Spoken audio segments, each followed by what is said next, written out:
anak-anak tuh mesti dikasih kesempatan. Dan kita orang tua tuh mesti melihat dan ngedengerin gitu. Dan ketika kita ngasih kesempatan dia dan dia bisa perform, we have to appreciate it. We have to film pertama nih ya, gue jujur nih ya. Film pertama gue dibayar 4 juta rupiah. Gak usah ngapa-ngapain lah sekarang. Padahal apa yang kamu lakuin hari ini sampai let's say 3 bulan ke depan akan berimpact nantinya. Daging Talks to Learn. Sudah bersama Acha Septriasa, salah satu aktris menurutku legend ya, karena bukan hanya 1-2 tahun tapi sudah 20 tahun di industri. Dan kayaknya dulu aku nonton pas sekolah. Dan sekarang akhirnya kita bisa ngobrol bareng. Apa kabar Kak? Baik, oh my god, aku kayak agak starstruck sih ya. Oke. Karena aku juga ngeliat kamu di YouTube kan dari probably from 2014. Iya, alhamdulillah. Iya, jadi kayak adekku ngefans banget. Oh my god. Ogi, so yeah, you guys must be watch this as well. Gitu. Thank you Kak, ini kita bisa ngobrol-ngobrol. Apalagi Thank you. dulu Kak Acha itu kan kita nontonnya di film. Aku ngerasa kayak wah, ini totalitas banget, apalagi kalau lagi nangis. Gitu ya. Iya, menurutku itu totalitas dan jiwanya sampai gitu. Iya. Kayak yang nonton tuh jiwanya pada saat itu sih nyampe banget. Tapi apa rahasianya Kak? Ini kan banyak juga sekarang talenta-talenta muda, tapi untuk konsisten di industri itu gak segampang itu. Apa rahasianya Kak Acha bisa sekonsisten itu? Rahasia banget sebenarnya nggak ada ya. Oke. Aku soalnya termasuk yang selalu menghargai opportunity ya. Menurut aku semua yang saat ini aku jalanin sama yang dulu aku terapin, aku jalanin kedisiplinan lah, apa misalnya work ethic lah, itu semua tuh semuanya dijalankan dengan ya sungguh-sungguh udah pasti. Pastinya kita kalau dapat project, I'm a typical of a person that would give 100% as well. Probably you too, right? Jadinya karena kita punya mindset seperti itu, jadi apapun yang datang kepada kita tuh itu bukan hanya sekedar kerjaan doang, tapi lebih kayak ke opportunity gitu. Jadi kita pengen use kesempatan itu dengan sebaik-baiknya. Aku tuh paling malu kalau kerjaan tuh nggak deliver, tuh paling malu banget. Makanya jadinya mungkin karena it's easy to work with me, mungkin banyak orang yang ngerasa, atau produser atau sutradara yang ngerasa ya aku juga nggak, pasti aku sebisa mungkin selalu memprotek project tersebut biar jadi, biar deliver. That's why kayaknya menurut aku karena connect apa maksudnya kayak kesan yang ditinggalkan seperti itu, ya akhirnya kerja bareng lagi gitu loh. Sering seperti itu. Jadi meninggalkan testimoni yang positif gitu ya di setiap kerjaan. Iya, ya mungkin itu ya. Tapi bukan berarti kita bisa yang misalnya setiap kerjaan selalu harus mulus terus nggak ada rapor merah sama sekali. Pasti kan ada juga pekerjaan yang kadang-kadang ada konflik, ada apa yang emang ternyata kurang cocok atau dan lain sebagainya. Bisa juga ya kerjasama itu misalnya ada nggak terulang lagi atau segala macam. Tapi ya other than that sebenarnya udah pernah kerjasama, semuanya tuh selalu kayak callback, semuanya selalu kayak teman-teman lama yang akhirnya reunite in another project lagi, yang itu bikin langgeng sebenarnya. Wow, that's nice. Karena menurutku kadang-kadang kan mungkin sekarang generasi sekarang kalau kerja ya udah habis dipanggil pulang. Yeah. Jarang tuh dia punya responsibility untuk wah gua resultnya gimana ya. Itu kan kalau mikirin itu menurutku itu one step ahead lah, another level untuk kita sebagai entertainer gitu. Nah, apa sih keputusan terbaik menurut Kak Acha yang paling mengubah hidup Kak Acha? Ketika aku memutuskan untuk kayak nggak berhenti mencoba kali ya, karena memang dari gadis sampul itu sebenarnya kalau kita udah pengen berhenti jadi model nggak apa-apa juga gitu. Tapi aku orangnya terus mencoba, dan waktu itu aku sempat casting beberapa iklan, mungkin sampai 30 kali. 30 kali casting iklan tapi nggak pernah dapet gitu. Terus aku bingung kenapa ya, aku susah banget ya dapet kayak role untuk di iklan gitu, padahal cuma 30 detik tapi aku nggak bisa gitu. Ya terus yang dapet selalu teman-teman model yang lain, yang dapet selalu orang-orang yang bisa actingnya tuh mungkin bisa mempromosikan produk dengan baik, atau misalnya kalau actingnya sabun atau iklan yang body lotion, mereka tuh gerakan tangannya tuh pas aja gitu. Mungkin aku ekspresinya kayak kurang kali ya. Tapi ketika aku dikirim buat casting film, yang kedua kali aku langsung dapet. Dan itu langsung dapatnya role-nya yang supporting talent, yang benar-benar supporting lead actress gitu loh. Jadi kayaknya it's always meant to be. Menurut aku setiap orang tuh mereka punya destiny-nya masing-masing dalam hal menjalani karir ya. Ada orang yang bisa menganggap pekerjaannya itu adalah a job, ada orang yang bisa menganggap pekerjaannya itu adalah sebuah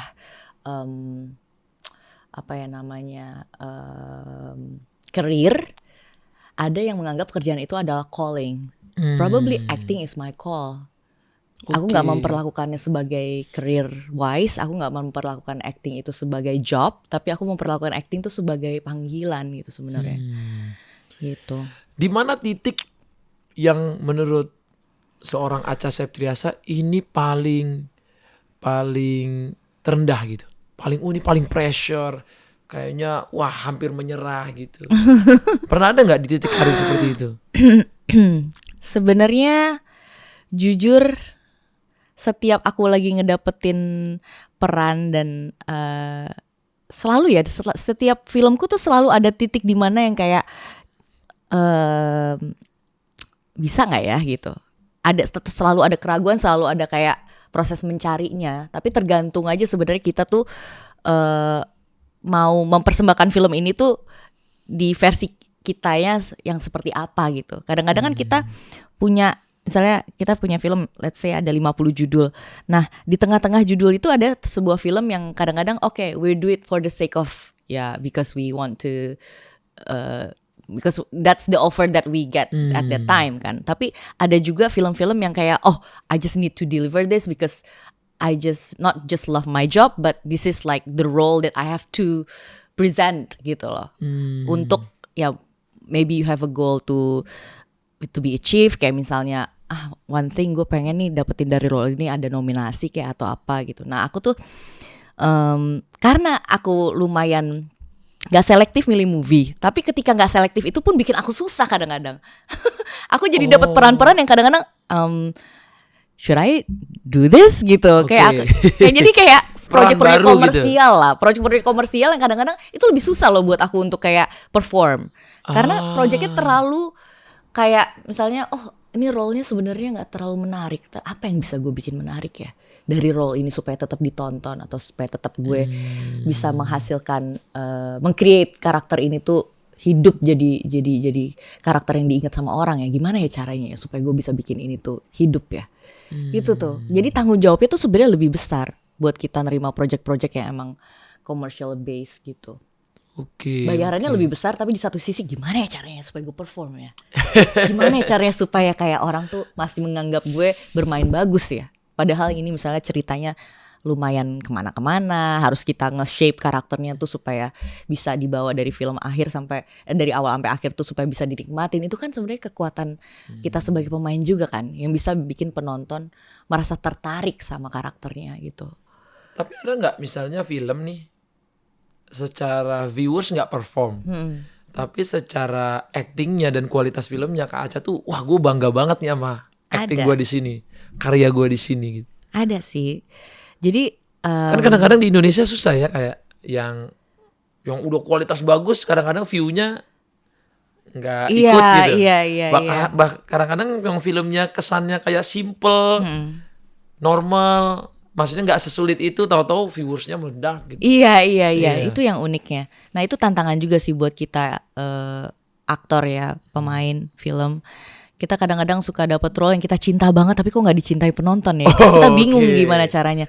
Nah itu mungkin kalau aku lagi dapat project base yang seperti itu, aku udah cukup dengan menyukai filmnya aja dan melihat hasil karya yang terbaik aja tuh menurut aku itu lebih valuable dibanding kayak, mungkin karena aku dulu belum produser ya, jadi kayak ya menurut aku accomplishment as an actor ya ketika kamu bisa menganggap bahwa performa kamu tuh bisa dibilang memuaskan lah dari mata kamu sendiri. Tapi lebih dari itu, performa kamu tuh mesti memuaskan paling enggak untuk orang-orang pertama yang melihat perkembangan karir kamu. Let's say your parents misalnya gitu.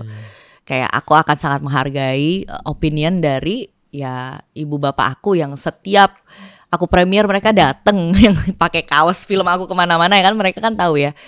Oh kayaknya yang project ini kamu bagus, yang kemarin tuh kayaknya agak ini ya, agak kurang misalnya gitu. Nah mereka tuh yang yang honest aja gitu dalam honest review. Iya, honest review. Tapi kalau Kak Aca lebih tim mana nih? Tim film yang penting viewersnya gede, penontonnya banyak, atau yang penting wah karakternya aku suka banget actingku di sini. Sekarang sih aku lagi tertantang banget untuk kayak bikin film yang supaya gimana caranya bikin film yang supaya viewersnya banyak sih. Lagi tertantang banget karena kayak ternyata itu bisa sebenarnya bisa dibalance gitu ya. Dengan kita punya konten yang baik, terus kita eksekusinya juga yang sesuai dengan yang market mau, itu ternyata bisa di-combine dan menghasilkan film yang juga tetap ya juara di festival-festival. Nah sekarang kan sebenarnya triknya kayak me as a producer, aku mesti kayak bikin konten yang cari IP yang menarik di luar sana, terus kemas film ini sebisa mungkin supaya dapat viewersnya, get the target, tapi di satu sisi lu pilih orang-orang yang bisa mengeksekusi film ini dengan cara yang baik gitu loh. Nah itu aku lagi belajar itu sih sebenarnya. Nah kalau aku lagi belajar itu juga sama kayak kakak. Oh iya, karena di bidang film juga. Di bidang film, karena aku film juga. Karena dulu aku di konten juga gitu kan Kak.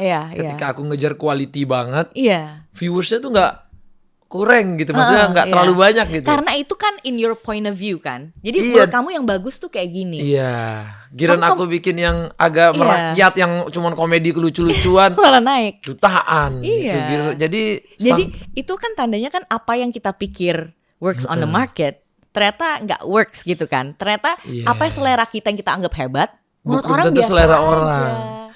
Gitu. Karena dulu kadang-kadang mungkin kita ada idealisnya, tapi ketika aku ngerasa, wah gue harus nambah karyawan, gue harus memperbesar banyak lagi lapangan kerja, di situ aku udah mintingin viewers. Nah tapi sekarang di otak bawah sadarku, gitu, ketika aku bikin yang terlalu mikirin viewers, akunya agak hilang. Akunya ngerasa kayak agak ada yang lost nih di pemikiranku, kayak aku tetap pengen bikin konten yang kayak gini loh, kayak daging talk gini. I don't care about the views, but I care about the sometimes like the impact. Menurut aku hal-hal yang kayak gini, yang kayak kamu lebih kayak belajar majuin gitu. Untuk put the impact itu yang akan nantinya the viewers will follows this kind of content. Menurut aku, tapi belakangan.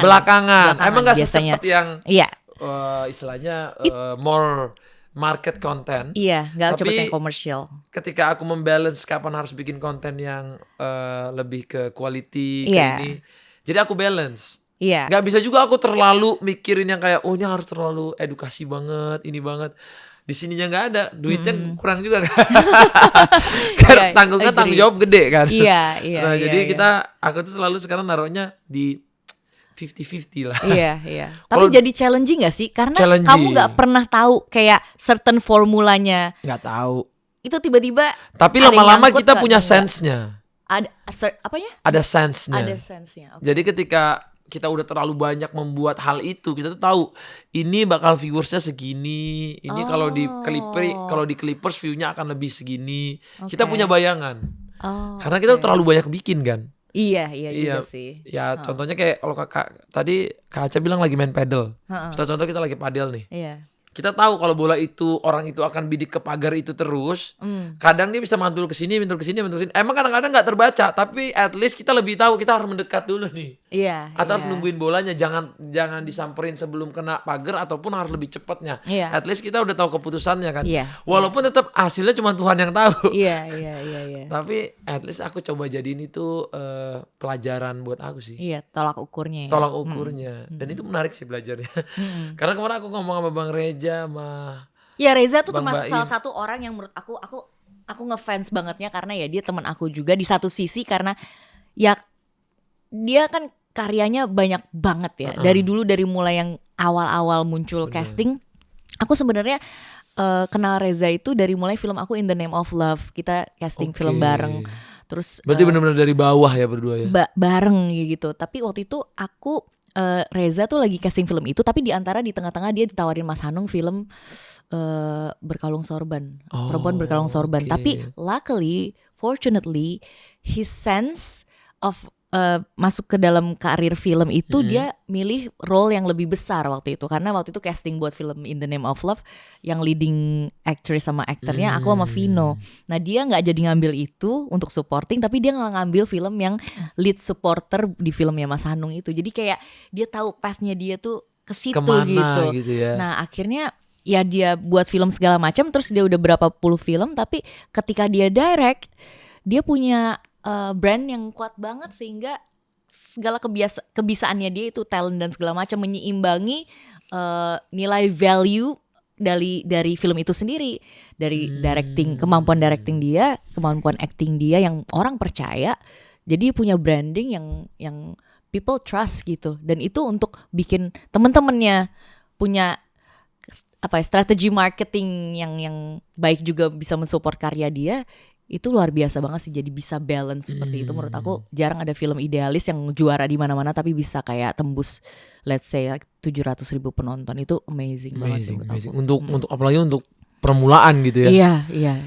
Nah, itu balance banget. Tapi kenapa sekarang aku lihat banyak yang tadinya aktor-aktor kawakan ya, termasuk Kaca, Mas Reza dan lain-lain, tiba-tiba sekarang beralih ke director, mencoba pengalaman baru jadi produser. Semangat apa yang muncul tiba-tiba mau jadi produser gitu? Kalau aku sih lebih kayak, karena dari dulu tuh sebenarnya dunia film itu aku secinta itu sampai aku sebenarnya kuliah ngambil film juga. Oh, kuliahnya film juga? Iya, jadi sebenarnya aku ambil kuliah tuh mass ya. communication of multimedia and broadcasting. Tapi aku ngambil salah satu subjeknya itu tuh film and films and apa ya dulu, FTV apa ya, films and televisions. Nah ketika aku ngambil majornya film and television, pastinya jadi aku belajar filmnya, subjeknya jadi lebih banyak dong. Jadi aku belajar screenwriting, editing, aku buat film di tengah-tengah semester. Terus habis itu aku gather my own crew, nyewa kamera sendiri, bikin film. It's actually been my passion juga gitu, jadi director dari dulu.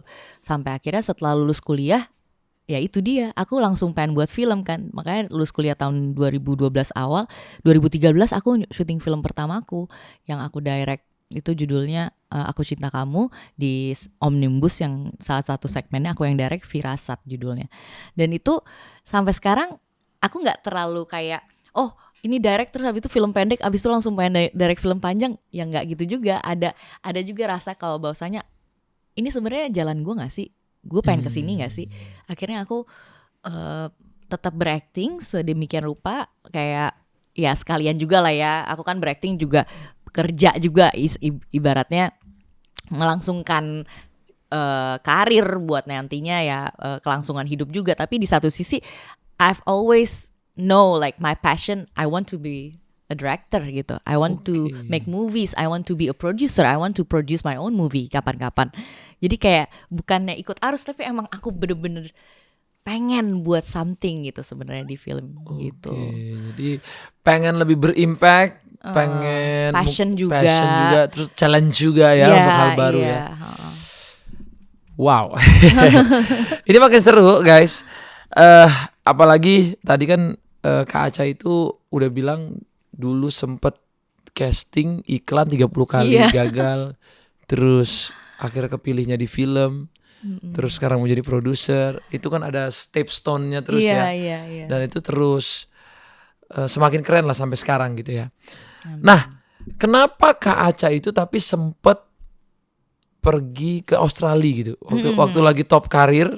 Terus Kak Aca, oke, aku mau pindah ke Australia deh. Itu apa yang membuat Kak Aca bikin keputusan itu gitu? Salah satunya sih bener build a family ya. Memang salah satunya adalah itu, marriage salah satunya. Tapi di samping itu sebenarnya aku juga somehow manifesting juga. Suatu saat mamaku dulu pernah bilang, Ca, mama tuh sebenarnya ditawarin papa tuh buat tinggal dulu dikirim ke Inggris, ke Amerika karena papaku tuh bagian oil lah, chemical engineering gitu. Jadi papaku sebenarnya dari dulu udah dikirim-kirim dan akhirnya karena mamaku nggak mau ikut, jadi mama jagain 5 anak dulu di Jakarta di Indonesia. Papa yang keluar negeri terus kerja di offshore for 4 months and then get back in Indonesia for 2 months and then another month dia ke sana lagi. Jadi kayak kita sering banget ditinggal papa. Terus mama dengan 5 anaknya gitu kan. Cuma ya mamaku selalu bilang, pokoknya Ca, kamu kalau misalnya kamu seandainya kalau berkeluarga, kamu harus ikut suami kamu ya. Maksudnya kamu harus yang pergi kemanapun itu gitu. Makanya aku ingat karena mama aku bilang gitu, jadinya karena aku udah memutuskan bahwa aku pindah dan ternyata kok aku nyaman gitu di negeri orang dan aku bisa ngasih anak aku di sana yang menurut aku terbaik gitu. Akhirnya kayak hal itu tuh menjadi sebuah accomplishment juga buat aku, bahwa aku tenang, paling enggak anak aku mendapatkan hal-hal yang dulunya lebih dari aku. Karena dari segi apa ya, mama aku dulu kayak pengen sekolahin anak kan karena kita biasa di Jakarta tinggalnya, so anak-anak juga jadi mesti dikuliahin lagi ke luar negeri. Which is kayak kuliahan anak, 6 anak sekarang kan, 1 anaknya kuliah di luar negeri dan ini semuanya kuliah di luar negeri masalahnya.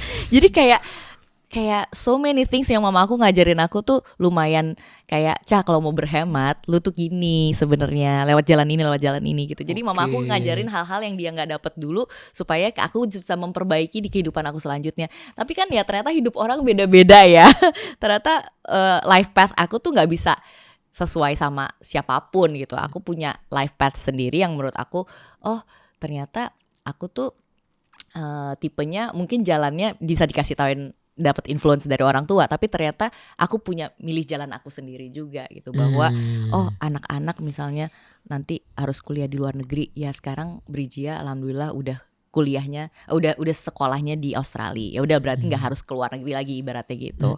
Terus di satu sisi dulu nyokap gue nggak nemenin bokap gue pas lagi keluar negeri, tapi sekarang gue nemenin suami gue keluar negeri gitu. Jadi dan itu membuat gue menjadi istri yang lebih present, probably membuat diri gue punya pengalaman untuk membesarkan anak tanpa suster, tanpa mbak, sendirian, punya rumah sendiri.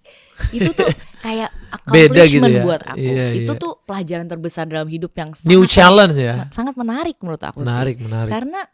Karena aku punya kehidupan yang aku tuh nggak membawa atribut apapun gitu ke sana. People nggak ada yang tahu aku gitu. Dan aku seneng banget merasa dihargai ketika aku dilihat sebagai Aca yang bukan artis juga gitu. I really respect gitu people yang akhirnya jadi tahu sebenarnya, oh lu tuh sebenarnya artis ya. Misalnya kayak di gym aku lagi ngepost gitu, terus aku ngepost kan ngetekin tempat. Aku ngetekin tempat gymnya kan. Iya. Kaget tuh. Kaget. Followers lo 3 million. Oh my god. I will be like a snob if I have a 3 million followers, you know, like. Cuma tapi mereka kaget kayak, oh you're like us, you're like normal people. Of course I'm normal people. Kayak jadi menurut aku seneng punya community yang sangat dekat gitu sama aku. Dan menurut tempatnya di tempat yang nggak kenal sama aku gitu. That's why aku comfortable banget di sana gitu. Oh, itulah alasannya Kak Aca tiba-tiba ke Australia. Iya. Terus apa yang bikin Kak Aca, oke, aku pengen berkarir lagi di Indonesia, akhirnya kembali lagi ke Indonesia gitu? Kalau boleh jujur sebenarnya emang ya karirnya kesempatannya masih banyak ya di sini sih. Kangen juga ya berkarir ya. Kangen berkarir dan di satu sisi kan ya namanya juga kita tinggal di luar negeri, pastinya kan kita punya banyak inilah ya, kita udah bikin portofolio sendiri dong. Abis ini tinggal di luar negeri nggak semata-mata cuman kayak ngandelin misalnya jadi ibu rumah tangga ya, nggak semata-mata cuman nabung buat keluarga doang dong. Kita kan juga harus punya accomplishment sendiri dong. Pastinya kayak misalnya aku nih berkarir ya, what's next gitu loh. Kalau misalnya aku bisa build something dan bisa tetap provide buat keluarga aku kan, jadi dua-duanya tuh bisa jalan gitu sebenarnya. Anaknya Kak Aca berapa orang? Satu ya. Tadinya mau 2 tapi di tengah-tengah belum dikasih, jadinya satu sekarang. Sekarang di sana di Australia. Iya, di Australia. Jadi kalau kerja ke Indonesia, iya. nanti habis itu balik lagi. Iya gitu. Jadi tuh sebenarnya rhythmnya tuh kayak aku selalu ke Indonya dalam 6 weeks ya, 1,5 bulan. Habis itu aku balik di sana 8 minggu, 2 minggu. Pokoknya aku 2 bulan tuh selalu kayak hibernate gitu, kerjanya cuma nge-gym doang sama sepeda. Oh iya. Iya, makanya aku punya banyak waktu. Enak juga ya hidup gitu. 2 bulan gak ngapa-ngapain. Gak ngapa-ngapain. Nge-gym, Aku ngurus seneng anak banget, gitu ya? seneng banget aku kayak gitu. Oh. Kayak, Aku bisa gak ya gitu?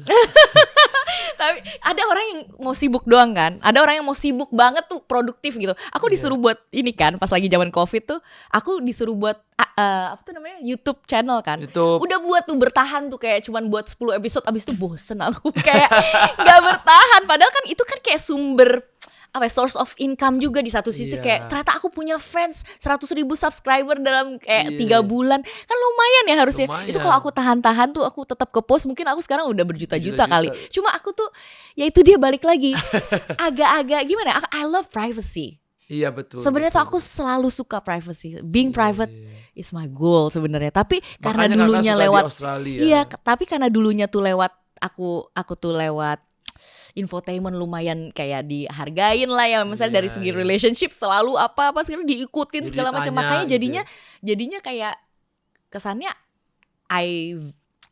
kayaknya kesannya aku seneng gitu loh. On a spotlight, padahal ada di dalam diri aku yang sebenarnya aduh kalau bisa jangan usah deh gitu. Kayak aku ada juga kayak gitunya. Lama-lama jadi kayak aduh. Tapi anak Kak Aca tahu kan mamahnya di Indonesia aktor ini itu. Tahu, mungkin taunya tuh semenjak dia 3 tahun dia udah tahu. 3 tahun 4 tahun. Sekarang dia umur 9. 9. Okay. Tapi dia enggak pernah mau nonton film aku. Oh my god.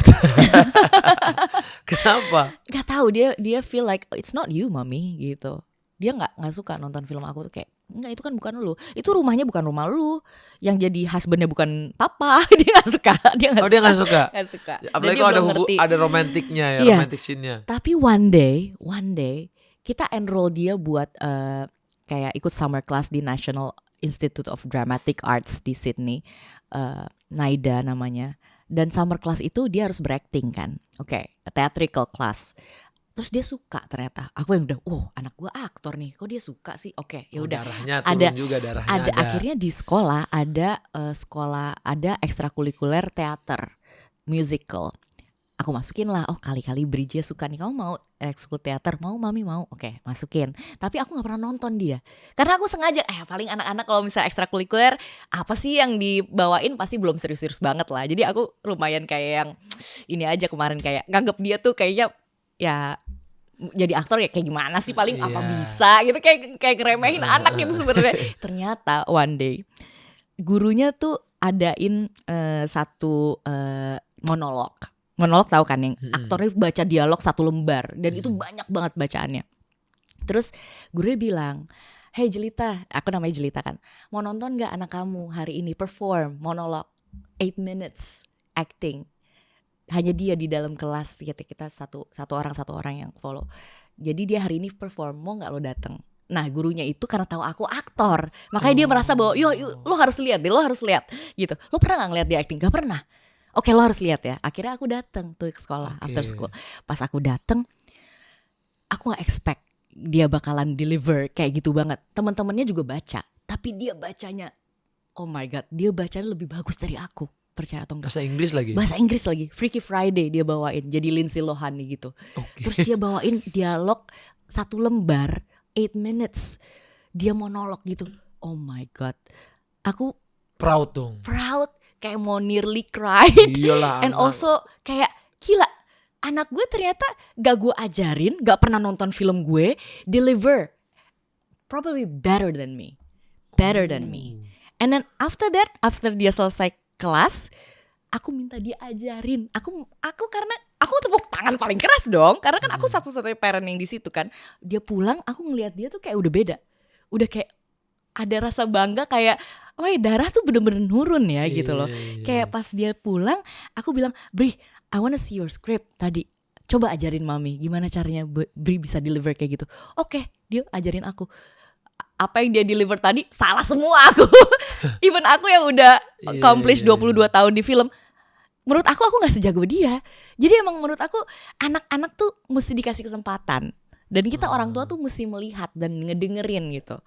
Dan ketika kita ngasih kesempatan dia dan dia bisa perform, we have to appreciate it, we have to acknowledge it gitu. Dan akhirnya dia ngajarin aku itu adalah sebuah penghargaan dong buat dia. Oh ternyata mami belum sebisa Bri ya. Mami tuh dalam mengucapkan dialog bahasa Inggris mami salah, intonasinya salah, terus pengucapannya salah. Kadang-kadang juga ekspresinya bisa yang lebay gitu. Tapi dia ngajarin aku sih. Papanya gitu. setuju tapi ya.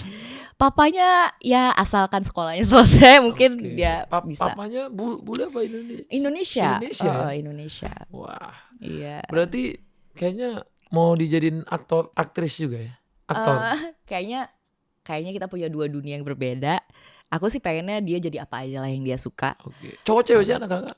Cewek, namanya Brijia. Brijia. Iya. Wah seru Gitu. banget punya anak cewek ya. Iya, kamu kan punya. Cewek, makanya seru banget punya Iya, jadinya kayak ya suka Relate. nyanyi, suka apa, Relate. ya kan? Jadi aku tuh waktu dengernya Iya, relate. iya. Punya anak cewek tuh Iya. Sering banyak harunya. Iya, benar. Itu kalau punya anak Merasa cewek. disayang Iya. ya. Kan kayak menyejukkan hati gitu Iya, kalau punya beautiful cewek. soul lah ya Iya, mereka itu ya, dan iya. warna yang bagus lah untuk di kehidupan. Iya, iya. Apalagi kalau dia bisa sesuatu yang bagus ataupun yang membanggakan Yang pasti. membanggakan.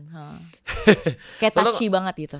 Soalnya anak aku juga nggak pernah aku ajarin ngevlog, udah bisa ngevlog. Lucu. Iya, makanya Karena aku mereka juga jadi bingung. learning by doing ya. Benar-benar mereka ngeliat orang tuanya. loh. Lihat, jadi nggak pernah Iya. diajarin dia. Iya. Dia tuh jadi dia kalau megang jadinya kan dia nggak boleh pegang HP, jadi megangnya Iya. HP-HPan. Nah itu dia kalau tiba-tiba mau sekolah, oke, I want go to school, bla bla bla, dijelasin dia cerita tuh di sekolah dia Gitu. ngapain aja. Ya, memang orang tua itu walau kita nggak ngajarin dia akan Iya. lihat banget. Yes. Makanya Iya. jadi orang tua itu PR paling berat dalam Benar. hidup. Benar-benar. Nah, seru banget ya bahas pembahasan Kak Aca di Australia menjadi ibu, dan di sana Kak Aca ada ngambil sampingan gitu kan, biasanya artis suka ngambil sampingan. Kan seru gitu, experience baru kan, kita di sana kayaknya beda, jadi orang berbeda. Pengen banget loh, aku pengen banget. Tapi sayangnya memang aku tuh ibu rumah tangga. Emang maksudnya bukan sayangnya sih, I enjoy my life as a mom. But karena emang aku udah keburu sibuk di Jakarta ya, setiap ke Jakarta tuh selalu aku full 8 weeks gitu buat kalau nggak syuting 2 film, aku kayak ngambil 1 film dan setengah project yang promotion film, premiere. Jadi kayak aku tuh emang ya kehidupan aku banyaknya kerjanya di Jakarta, ya udah nggak bisa diganggu gugat. Jadi ketika di sana aku pengennya full on dong sama anak aku. Oke. Gitu, aku sebenarnya tuh ibu rumah tangga banget ternyata. Malah ternyata passion juga jadi ibu rumah tangga ya. Gitu. Waduh. Nah, ini kan berarti Kak Aca ini 22 tahun berkarya. Berarti film Kak Aca totalnya ada Probably 56 56 movies. Iya. Oh Masih my. kalah lah sama Reza Radian, masih belum sama. Munafik berarti film keberapa ini? Yang Kak Aca 50 tempel di sini. Oh ya, Munafik ini film ke 55 mungkin. 55? Iya. Oh my god. Iya. So every year kalau 20 Gak banyak loh sebenarnya. Kalau misalnya 21 tahun aja ya. 2 film. Mungkin 2 film, tapi ya itu Banyak dia loh karena itu. karena Setahun 2 film. karena kepotong sama ada kan aku juga sempat kuliah waktu itu nggak main film dalam 3 tahun. Ada juga waktu aku Oke. jadi when I pregnant kan nggak main film Nggak ambil setahun. film juga. Jadinya ya kepotong-potong itu juga sih. 5 6 tahun lah ya. Mungkin 4 tahun. 4 tahun. Kalau nggak potong berarti 60 lebih. Mungkin. 56 film. Iya. Terus kalau 56 tuh inget nggak bayaran di film 1 sama film Ingat. Film 1 berapa tuh film 1? Film pertama nih ya, Iya. gue jujur nih ya. Film pertama gue dibayar 4 juta rupiah. 4 juta rupiah film pertama ya. Film pertama tuh. Nah film kedua, mau Film tahu nih kedua. film kedua. Turun apa naik? Naik lah, Oh, naik. udah punya manajer waktu itu. Oke. Jadi malu deh gue. Iya. Film kedua langsung naik 35 juta. 35 juta Iya, dari itu 4 tahun juta. 2005 tuh. Oke. Film apa itu? Ya nggak usah disebut Oh, lah, nggak usah. malu. Oke. Terus ya, nah film ketiga, keempat, kelima, nah setelah film kedua itu langsung naiknya tuh berkali-kali lipat.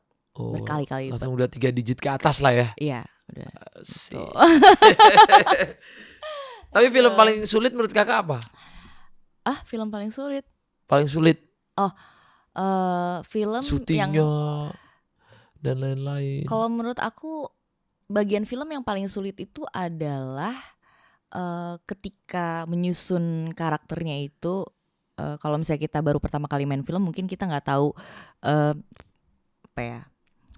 Kalau film itu kan ada kayak openingnya, ada act 1, act 2, act 3, and then kayak conflict resolution kan. Kadang-kadang tuh aktor dalam satu skrip mereka tuh kayak kalau misalnya nggak baca-baca skripnya banget, itu akan kayak susah untuk menjudge di mana dia harus kayak punya dia punya kayak diagram emotions dia kan.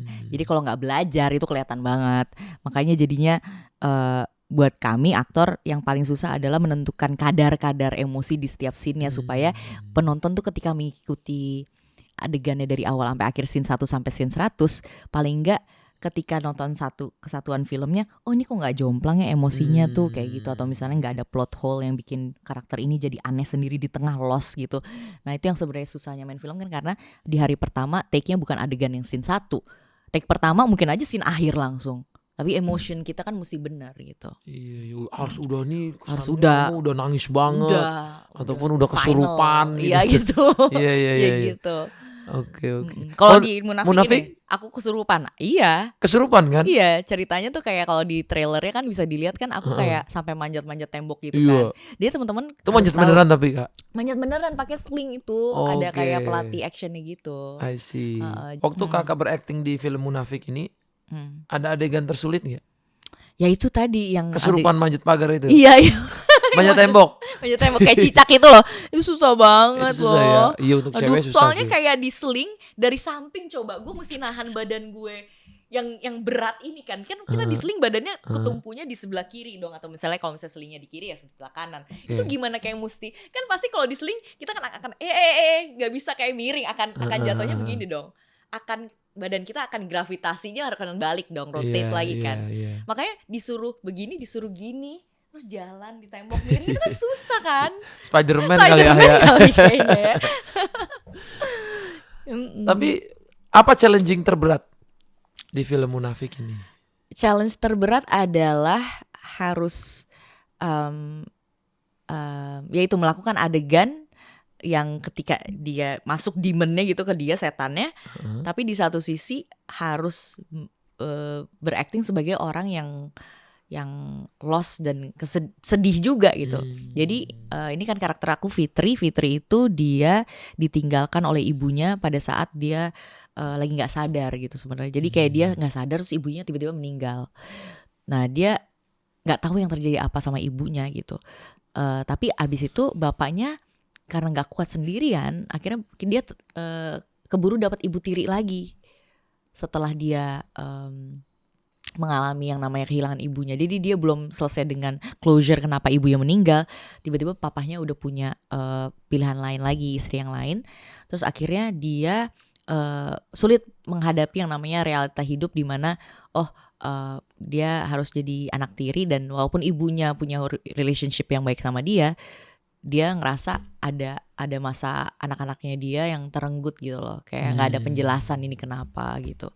Dan disitulah dia kayak marah sama Tuhan gitu. Jadi film ini adalah tentang bagaimana seseorang hamba ya mungkin ya, seorang manusia yang dia merasa bahwa ketika dia sudah berbuat baik dalam hidup, kenapa gue masih ditekan ya Tuhan? Kenapa gue masih dikasih cobaan yang berat? Emang salah gue apa? Gitu. Dan dia kehilangan ibunya, kehilangan keluarganya, bapaknya juga misalnya hubungannya misalnya nggak harmonis sama dia, tapi di satu sisi dia mesti dia mengcover semuanya itu dengan dia langsung pakai hijab aja gitu, langsung kayak pakai hijab, padahal di dalamnya dirinya dia tuh dia masih merasa sebagai manusia yang marah sama Tuhan gitu. Disitulah muncullah judul Munafik ini. Munafik. Siapa aja Kak mainnya, sama siapa nih?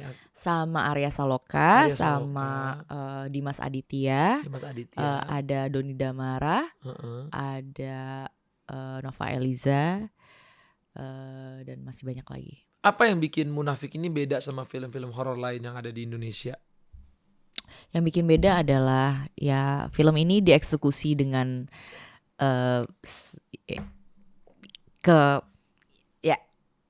keeksploran segala sinematografinya kali ya.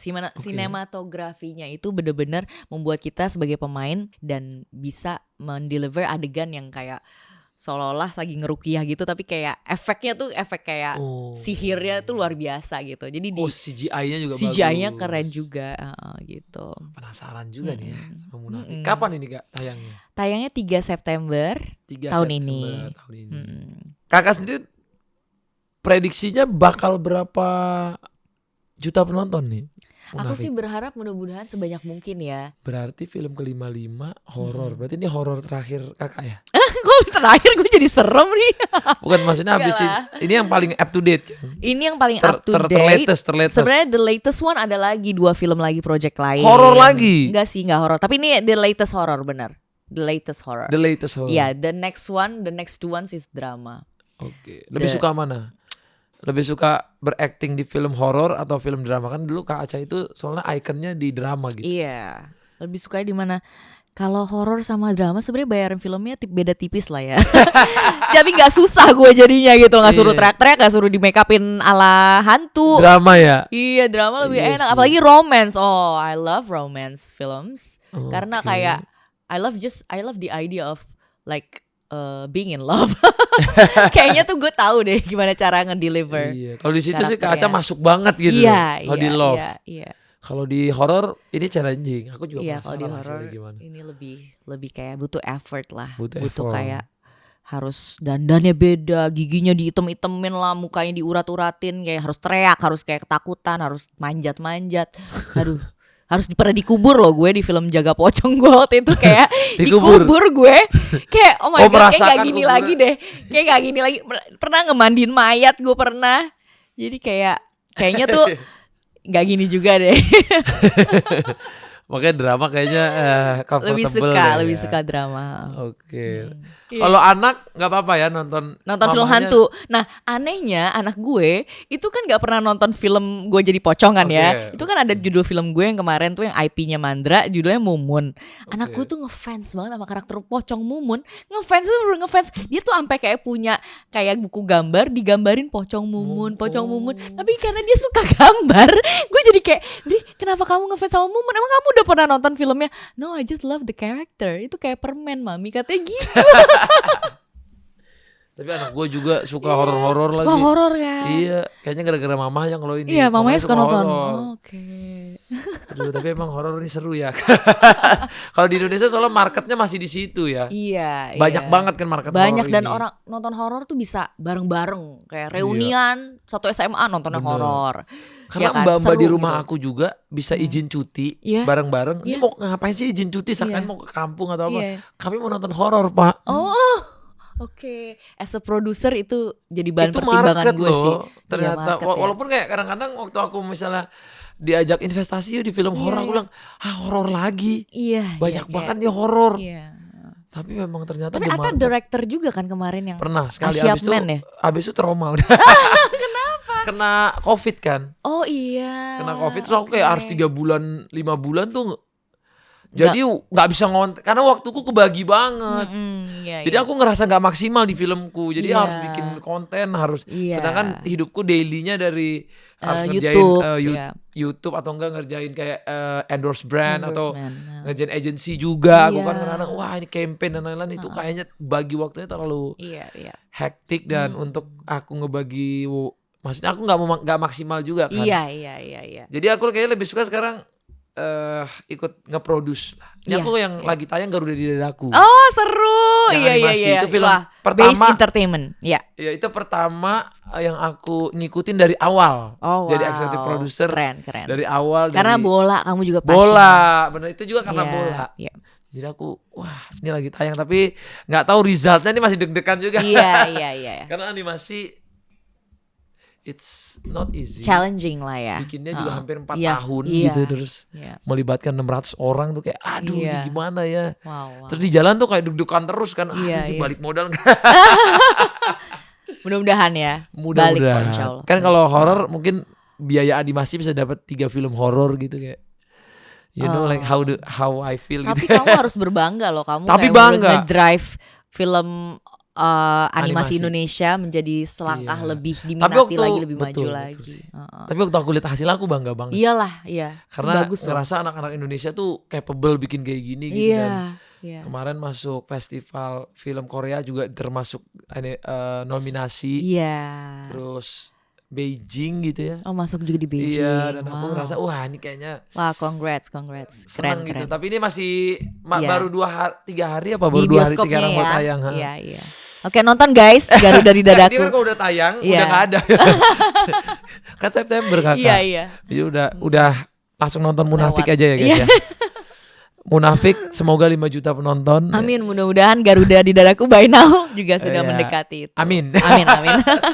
Yeay. Oke. Tapi kakak punya ini nggak? Apa? 3 aktor Indonesia favorit. Iya pasti ada lah. Kalau aktor dan aktris ya, Iya. pasti Ibu Christine aku sangat mengidolakan. Ibu Oke. karena aku pernah main film sama Ibu juga 2008 dulu di judul In the Name of Love. Terus aku suka sama aktingnya almarhum Alex Komang. Alex Komang. Menurut aku dia secara soulnya tuh kayak bener-bener acting tuh dibawa dari dalam hati terdalam lah, dipersembahkan dengan baik, dengan performa yang luar biasa. Terus ya yang lain lagi aku suka Slamet Raharjo sih. Karena memang aku pengen banget punya film father daughter sama beliau gitu. Kalau aku bisa buat IP script baru tentang hubungan bapak anak, ya udah satu film tentang ngobrol aja bapak sama anak gitu. Apalagi Brijia, mungkin kan di sini dia kan tahu orang tuanya udah separate ya. Aku pengen bikin seolah-olah nih ceritanya Brijia nih. Wah seru lagi Gitu, tuh. aduh seru. Kebayang lagi. Aku Iya. selalu suka sih film bapak sama anak. Iya. Selalu suka banget. Aku tuh ada di waktu itu nonton di pesawat. Kemana ya aku waktu itu, pokoknya event bola lah. Iya. Nah, aku nangis pas nonton film itu. Oke. Itu sama juga bapak sama anak. Oh. Jadi bapaknya ini seorang kayak coach baseball gitu. Oh, oke. Oke, jadi dia ngelatih anak-anak lain plus anaknya. Nah, Hmm. waktu dia tuh nggak tahu waktu lagi ngelatih ternyata dia punya penyakit yang sebentar lagi dia tuh kayak cancer yang harus meninggal. Oke. Nah, pas Ini dicek Hollywood itu, nih, ini. Hollywood. Oke. Pas dicek, aku nggak tahu ini Hollywood atau enggak, Iya. tapi waktu aku nonton tuh Iya. kayaknya menarik nih. Iya. Iya. Father daughter, father son tuh aku suka banget lah. Mm-mm. Terus waktu dia didiagnosis dokter Mm. punya kanker Mm. dan dia itu hidupnya nggak lama lagi. Iya. Dia cuma mimpinya cuman gampang katanya. Gimana impian anakku ini tercapai, yaitu jadi juara di tempat dia main baseball itu. Oh. Dan anaknya juga punya impian yang sama. Gimana ayahnya itu karena punya mimpinya dia untuk menang, dia akhirnya bermain supaya ayahnya itu seneng. Oh, oke. Iya, jadi menuju ke situnya ayahnya makin cokit-cokitan, makin wah itu makin haru banget. Wow. Dan akhirnya pas dia juara terus ayahnya tumbang terus nggak ada, itu merinding epic sih. banget ya. Epic banget sih. Jadi berarti kamu suka film drama juga ya? Aku From suka. Zero to Hero yang kayak Zero gitu to ya. Hero, Yang kayak film gitu. olahraga, Iya, athletes yang iya. berjuang sampai berdarah-darah. Iya, aku suka. iya. Creed aku suka Iya. banget. Terus Iya film sih. berantem suka. Film superhero aku suka juga. Iya. Jadi Iya. Spider-Man gitu aku Iya, suka iya. banget. Avengers tuh suka banget aku. Kamu Avengers paling suka karakter Iron apa? Man. Iron Man.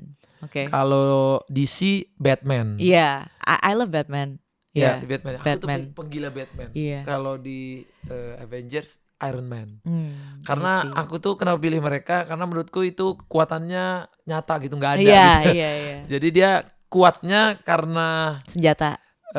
kerja keras. Misalnya Kerja kalau keras. Iron Man karena dia pinter, dia sampai bisa bikin iya. robot, terus Iya, dia iya. bisa Yes, sukses. iya. Dia jualan, dia bikin industri, terus dia Iya, bikin dia iya. jadi jago gitu. Iya. Jadi kuat gitu Iya, dan bisa iya. bersaing sama superhero lain, padahal Iya. dia itu cuma manusia biasa. Iya. Jadi dia work hard To achieve the untuk goal. achieve the goal. Nah, Iya. kalau Batman ya mungkin walaupun dia anaknya seseorang, tapi Iya. dia pengen ngelakuin untuk bermanfaat buat orang dengan Iya, caranya dia iya. sendiri. Iya. Tapi kenapa ya karakter-karakter DC Comics tuh selalu kayak punya wounds gitu ya, punya kayak Iya sih. luka-luka tersendiri gitu Ya ya. luka orang tuanya dibunuh di Iya, depan gitu-gitu mata, ya. iya. Nah, menurut kamu kenapa tuh kayak gitu? Mungkin aku nggak tahu, tapi mungkin backstory dari mereka gelap-gelap. Iya, gelap banget ya. Gelap-gelap Tapi itu loh. mungkin yang menurut nggak tahu, aku jadi suka aja sih sama karakternya kayak Iya. seru banget lagi. Iya. Lagi Batman Begins gitu kan, aku tuh kayak wah, aku bisa nonton 10 kali nih film. Iya asli, aku juga nonton 10 kali lagi. Suka sih, aku suka. Aku pecinta film, tapi kayaknya kalau untuk bikin film harus belajar sama Kak Aca. Ya. Nanti kalau Kak Aca Semoga ya, bikin nanti film semoga aku bapak bener sama juga anak, kerjainnya. atau ibu sama anak, kayaknya aku bisa lah part of it sedikit-sedikit lah. Iya ya, aduh seneng banget kalau misalnya emang ternyata, soalnya kamu punya media nih. Sekarang Iya sih. keren jualan film untuk orang-orang yang YouTuber yang juga bikin Iya konten sih. yang menarik. Wah, kalian bisa earn Stand up Ya. gitu, sekarang tiba-tiba bisa bikin film iya, kayak jutaan karena penonton. kalian yang tahu cara jualannya. Aku mah ikut aja. Komedi nanti. film ya. Iya. Aku juga nggak tahu sih arahnya sekarang, film ini bener-bener kaya banget gitu, arahnya kemana-mana gitu. Iya. Kalau Kak Aca, challenge selanjutnya apa nih dalam hidup yang pengen dicapai? Aku pengen ya kalau bisa ya ngegedein anak dengan baik lah. Oke. As a mom, as a single mom. Oke. Dan aku pengen nantinya punya karir yang baik. Kalau bisa di negara tempat aku tinggal sih, aku pengen punya karir di Australia juga. Oh. Dalam hal apapun itu ya, di depan layar, belakang layar. Udah pernah coba di sana? Udah Acting di pernah Australia? coba. Ya lagi coba lagi coba. Cuma ya kita masih berharap banget punya kesempatan. Nah, kalau misalnya yang lain, aku pastinya lagi membesarkan ini juga project aku bersama 2 bisnis partner aku, kan kita bikin perusahaan film bareng. Oh.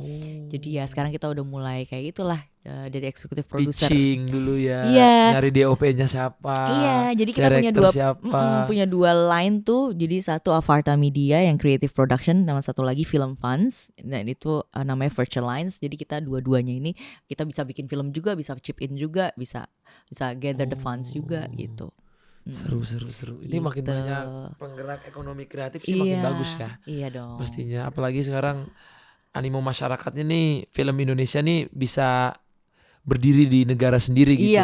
Iya. Karena lebih banyak ya ternyata viewersnya untuk Iya, film ternyata Indonesia. udah bersaing nih. Iya, Dulu kan udah film bersaing. luar sama film Indonesia kan jauh ya. Jomplang ya. Jomplang. Sekarang udah.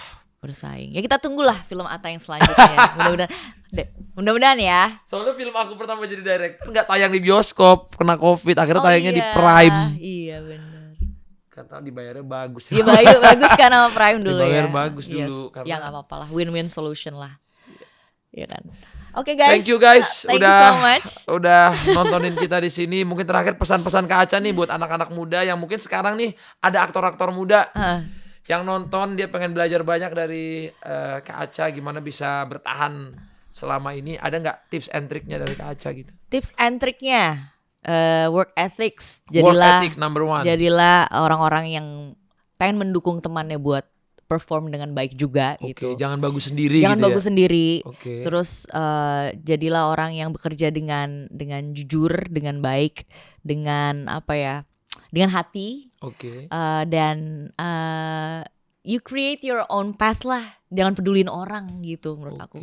Kalau kamu percaya jalan kamu itu, keep manifesting and just walk towards the goal aja. Oh, jadi Apa fokus ya. Apa yang kamu lakuin sekarang tuh nggak ada yang sia-sia. It's a stepping stone to actually achieve that goal. Jadi jangan sampai kamu menyia-nyiakan waktu kesempatan sekarang cuman kayak mikirnya nggak usah ngapa-ngapain lah sekarang. Padahal apa yang kamu lakuin hari ini sampai let's say 3 bulan ke depan akan berimpact nantinya. Nantinya di saat kamu dapat kesempatan itu, keep on doing, keep belajar, keep learning gitu loh. Karena ketika kita dapat kesempatan itu, kita nggak pernah tahu kapan, tapi kita ternyata udah bisa dan udah siap, udah mateng gitu. Wow, that's nice. Thank you Kak Aca, Gitu, all the thank best. you. Semoga berkah terus. Salam Amin. sama anaknya. Thank you so much. Salam nggak buat penasaran sih Aurel dan Iya, anak-anak. thank you. Iya. Aku penasaran lihat anaknya nanti jadi aktris Iya. selanjutnya.